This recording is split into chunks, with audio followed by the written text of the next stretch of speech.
A solo cuadras de la frontera de los Estados Unidos, la policía mexicana, guiada por la información de un trabajador local, allana la casa de un abogado. Hasta que uno de los agentes abre un grifo afuera. De pronto, el agua activa un sistema hidráulico dentro de la casa. En la sala de juegos, la mesa de billar comienza a moverse. Es la entrada a un super narcotúnel. Y estaba propiamente equipado con escaleras, luces, ductos de ventilación por todos los 4 kilómetros, y eso nunca antes se había visto. El Chapo se transformó en el rey del narcotráfico, siendo el líder más ingenioso y audaz de su generación. El transporte de drogas mediante imponentes túneles subterráneos fue una de sus principales estrategias en los albores del cártel de Sinaloa, llevando toneladas de cocaína a través de la frontera entre México y Estados Unidos. Los hombres del Chapo se transformaron en verdaderos expertos en tunelería, diseñando no solo pasadizos duraderos, sino también entradas imposibles de encontrar, escondidas en cobertizos e incluso debajo de una mesa de billar. Esta es la impresionante historia de los túneles secretos del Chapo Guzmán y cómo le dieron forma a su imperio. Usualmente, cuando pensamos en la relación entre Joaquín el Chapo Guzmán y los túneles, es probable recordar la manera en que escapó de prisión en 2016 mediante un ambicioso pasaje subterráneo que comunicaba su celda con el mundo exterior. Se trataba de una maravilla de la ingeniería narco, que incluía una motocicleta para llevar al capo de una punta a la otra en minutos, como también tanques de oxígeno para evitar que falleciera ante la falta de aire. Aquella huida fue digna de una película, pero no era la primera vez que el criminal de Sinaloa descendía hacia una de las profundidades de la tierra para cumplir con sus planes ilegales.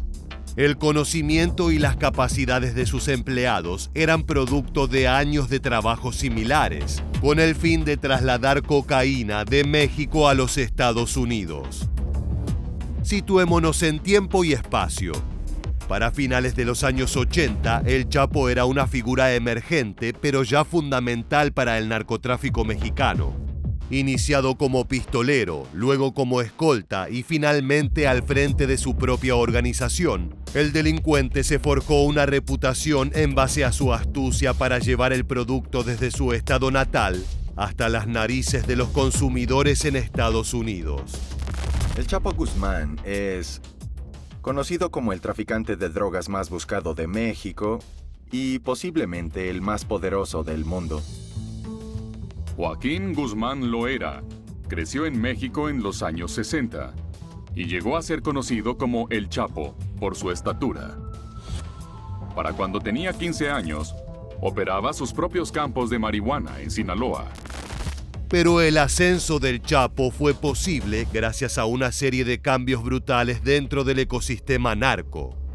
Es que desde mediados de los años 80, muchos capos históricos del negocio fueron apresados y asesinados por las autoridades estadounidenses. Eso provocó en primer lugar una reconfiguración de los liderazgos. Aparecieron nuevas figuras de poder como el propio Chapo y sus socios, Ismael El Mayo Zambada y el Güero Palma, entre otros. Por otra parte, los cárteles tuvieron que actualizar sus estrategias de narcotráfico, ya que las autoridades hacían lo propio con los métodos de control. Ya no era tan sencillo trasladar toneladas de cocaína a través de la frontera. En el pasado bastaba con un camión de frutas con una carga doble para engañar a los policías fronterizos, pero para 1989 el panorama era muy diferente. Washington detectó que el ingreso de cocaína era un problema grave que transformaba la frontera en un infierno de violencia, y es por eso que quería evitar a toda costa que ese producto llegara a ciudades del sur. Para finales de los años 80, el Chapo ya estaba en los radares de la justicia internacional. Su empresa se posiciona como una de las organizaciones más poderosas y de mayor alcance, teniendo contactos a lo largo y ancho de México, pero también en numerosas ciudades estadounidenses. De a poco se forjó un monopolio peligroso, un arma de doble filo que por un lado generaba réditos impresionantes, pero por el otro colocaba al Chapo como el criminal más buscado del planeta, solo por detrás de Pablo Escobar en Colombia.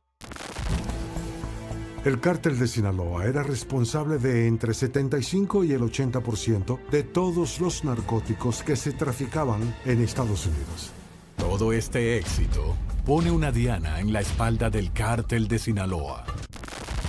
Cuando hablamos del 80% del consumo de cocaína de una potencia como Estados Unidos, hablamos de miles de toneladas de producto, de miles de camiones cruzando las rutas a diario, de decenas de aviones con pilotos que arriesgaban su vida por el cártel de Sinaloa.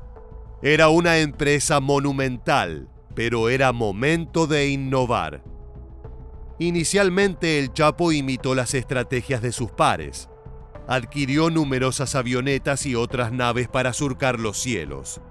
Hizo una inversión multimillonaria que de hecho colocó al cártel de Sinaloa por encima de varias aerolíneas oficiales de su país natal. Según creo, más de 500 aviones y helicópteros que usaba para todos los viajes a México.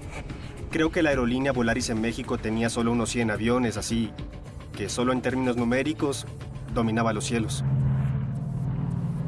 Pero para llevar su negocio al siguiente nivel y estar un paso adelante de los federales, el Chapo idea otro método de contrabando. En 1989, el Chapo y sus hombres pusieron en marcha un plan ambicioso e innovador. ¿Qué tal si en vez de atravesar las vigiladas autopistas yanquis, el cargamento ilegal llegaba a destino por debajo de la tierra? Sonaba como una locura, pero el Chapo tenía un factor a su favor. Entre sus empleados se encontraba el arquitecto Felipe de Jesús Corona, un experto que le prometió que ese delirio era absolutamente posible. Primero era necesario establecer en qué región podría funcionar un túnel semejante. Estaba claro que la zona tenía que ser fronteriza, pero no en una comunidad excesivamente urbanizada para que la construcción del túnel no resultara llamativa para la policía. Tenía que ser en una zona tranquila, donde el cártel de Sinaloa pudiese controlar todo, desde la mano de obra hasta el silencio de los habitantes locales. El lugar elegido fue Agua Prieta, en Sonora, justo al lado de la frontera con Estados Unidos. El Chapo envía a un abogado a comprar una casa en Agua Prieta, a pocos metros de la frontera con Estados Unidos. Después, compra un cobertizo en Douglas, Arizona. La gente se da cuenta de que pasa algo y él dice, construyo una piscina para mis hijos.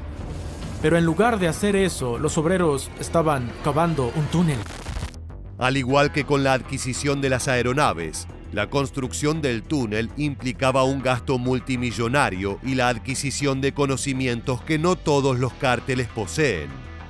El Chapo, como nativo de Sinaloa y perteneciente a una clase social trabajadora, no pensaba solo pagarles a profesionales de la ciudad.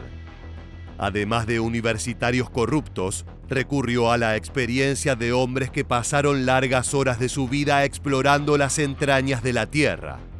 Hombres que, más allá de no ser ingenieros o expertos colegiados, eran amos y señores de las profundidades.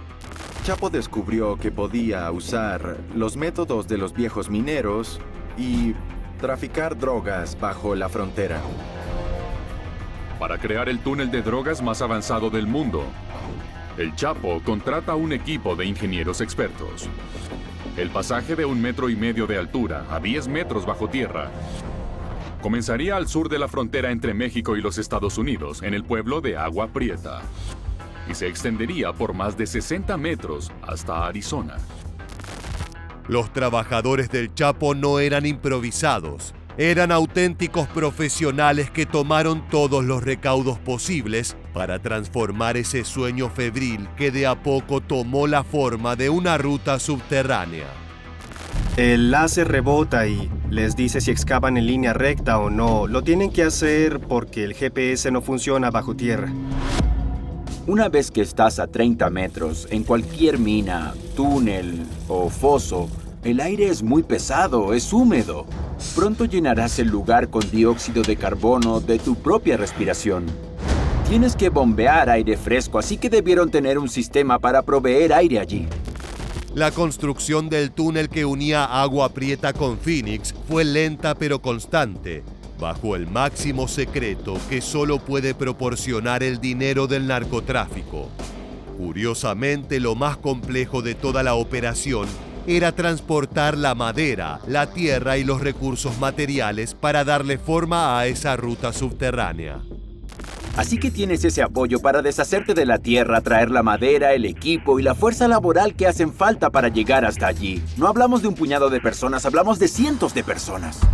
Luego de un año de construcción, el complejo túnel de El Chapo tiene la longitud de un campo de fútbol y pasa bajo la frontera entre México y los Estados Unidos. Cuando el capo de la droga vio el túnel que el arquitecto Felipe de Jesús Corona le había construido por debajo de la frontera con Estados Unidos, quedó impresionado. El túnel tenía 61 metros de largo y una entrada que se elevaba con un sistema hidráulico y que se abría a través de una falsa llave de agua. Esa llave activaba un complejo mecanismo que movilizaba una mesa de billar que estaba dentro de una casa en Agua Prieta. Por debajo, una escalera de metal llevaba hacia la ruta subterránea. Abrió una puerta secreta bajo una mesa de billar en algún lugar dentro de la casa. Parecía salido de una película. Una vez que la mesa se eleva lo suficiente, los agentes ven un hoyo al que se accede por una escalera de casi 10 metros. Es la entrada a un super narcotúnel. El túnel era una construcción impresionante, con sistemas de transporte para trasladar toneladas de cocaína mediante un mecanismo ferroviario. Las paredes estaban sostenidas con materiales resistentes y los espacios estaban acondicionados para poder comer y respirar allí abajo. Los sueños y ambiciones del Chapo se habían concretado. Está completo, operativo, con ventilación, iluminación. Pusieron un sistema hidráulico en México para descargar toneladas de cocaína y llevarla en un sistema ferroviario. De 1989 a 1990, El Chapo traslada toneladas de droga a Estados Unidos, en las narices de las autoridades. El Chapo se hizo famoso transportando narcóticos desde México hasta, por ejemplo, Los Ángeles, Chicago o Nueva York, y haciéndolo en 24 o 48 horas. Durante la existencia del túnel, el cártel de Sinaloa logró transportar cientos de toneladas de droga hacia Estados Unidos.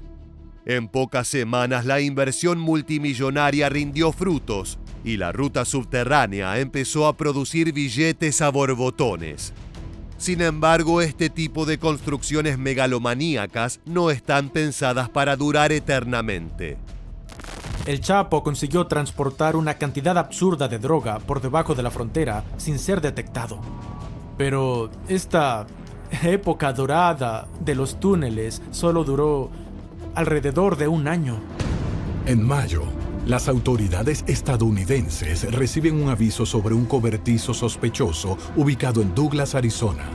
La policía estadounidense sigue a un camión desde Douglas hasta Phoenix, Arizona, y encuentra varios kilos de cocaína. Gracias a testimonios de habitantes y testigos de la construcción del túnel, al poco tiempo la operación había sido desmantelada, pero como suele ocurrir con los golpes al narcotráfico, ningún peso pesado cayó en los arrestos. El Chapo y sus principales socios quedaron indemnes, perpetuando su negocio. No existen datos precisos sobre cuántos paquetes de droga se llegaron a transportar, pero todas las estimaciones son impactantes. Estiman que se transportaron hasta 144 toneladas de cocaína a través de él. 2.300 millones de dólares en drogas fue un gran traslado de producto. Estados Unidos es el mayor consumidor de drogas del mundo. México, uno de los mayores proveedores. Están uno junto al otro, así que tienes una oferta y demanda perfecta. La vorágine de los túneles no concluyó con la destrucción del impresionante monumento a la droga de 1989. En 2011 se descubrieron 2 pasajes subterráneos en la frontera con California, incluyendo uno de más de 500 metros de largo en San Diego. Las autoridades confiscaron ahí más de 32 toneladas de marihuana con valor de $65 millones. Todo comenzó con el arresto de conductores que transportaban droga desde el final del túnel ubicado en una falsa bodega hasta un suburbio industrial de Los Ángeles. Era evidente que quienes construyeron ese tipo de túneles eran especialistas, no solamente por la magnitud, sino porque se requieren estudios del suelo para evitar que se caigan. El túnel descubierto en 2011 fue construido por el Cártel de Sinaloa y financiado por el mismísimo Chapo Guzmán.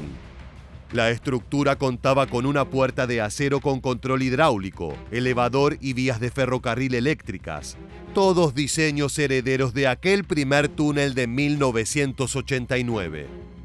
Para hacer excavaciones profundas y largas, los ingenieros del Chapo emplearon poderosa maquinaria que puede hacer una pequeña perforación en la tierra y crear un túnel con pared sin tener que enviar a alguien a trabajar bajo tierra, reduciendo no solo los costos operativos, sino el riesgo a que un operario hable de más luego de un par de copas en el bar local. Otro aspecto que preocupó a las autoridades es que esa nueva tecnología le permite al Cártel de Sinaloa concretar un túnel en pocas semanas. En el pasado quedaron esos largos procesos de meses o años para unir 2 puntos estratégicos. En la actualidad, gracias a los recursos infinitos de los cárteles, es posible concretar ese mismo objetivo en unos pocos días. Para hablar de los túneles de El Chapo, es necesario también hablar de uno de sus principales ingenieros. Un hombre de absoluta confianza que durante el siglo XXI se transformó en la mente maestra detrás de varios de los proyectos más ambiciosos de Sinaloa. José Sánchez Villalobos, alias El Quirino. Durante años, el gobierno mexicano lo tuvo en la mira por ser considerado un actor de alto rango dentro del Cártel de Sinaloa. En aquel entonces se estimaba que era una suerte de jefe de plaza en Jalisco y Baja California, particularmente en la ciudad fronteriza de Tijuana.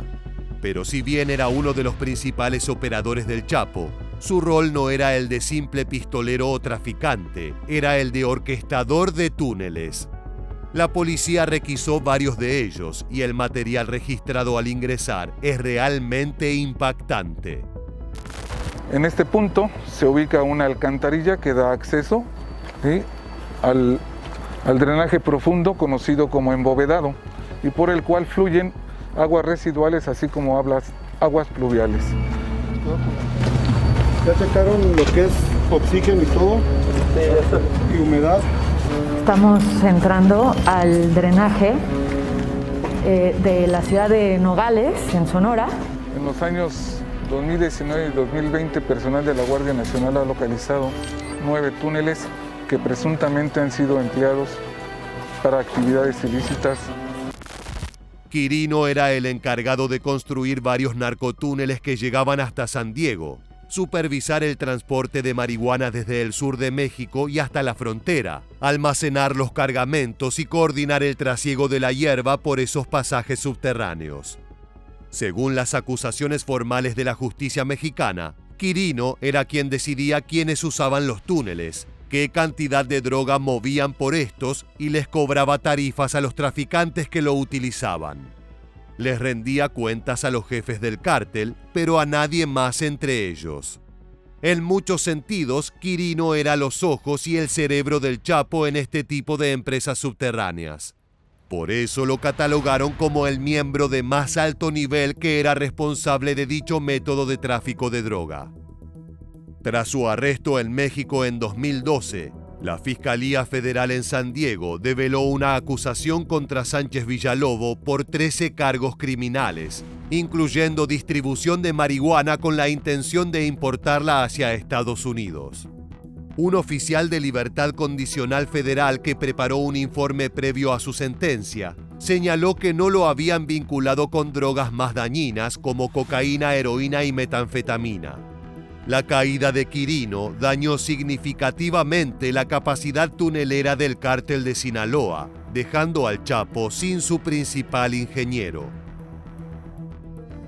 En el presente, los túneles siguen siendo una herramienta viable para el trasiego de drogas. Sin embargo, nuevas tecnologías como los drones o el aumento sistemático del tráfico vía empresas marítimas están cambiando radicalmente el panorama. El Chapo actualmente cumple una larguísima condena por la innumerable cantidad de crímenes que cometió durante su reinado como amo y señor de la droga en México. Hoy en día otros son los hombres que se sientan en ese trono. Sin embargo, hay un título que a Guzmán nadie podría disputarle, y ese es el de ser el capo de los pasadizos subterráneos y las autopistas bajo tierra. De esta manera llegamos al final del video. Si te gusta este contenido, te invitamos a suscribirte y activar las notificaciones de este canal para descubrir las historias más impresionantes del narcotráfico mexicano. Sin más, nos despedimos hasta la próxima entrega de Militarmente. Gracias por acompañarnos.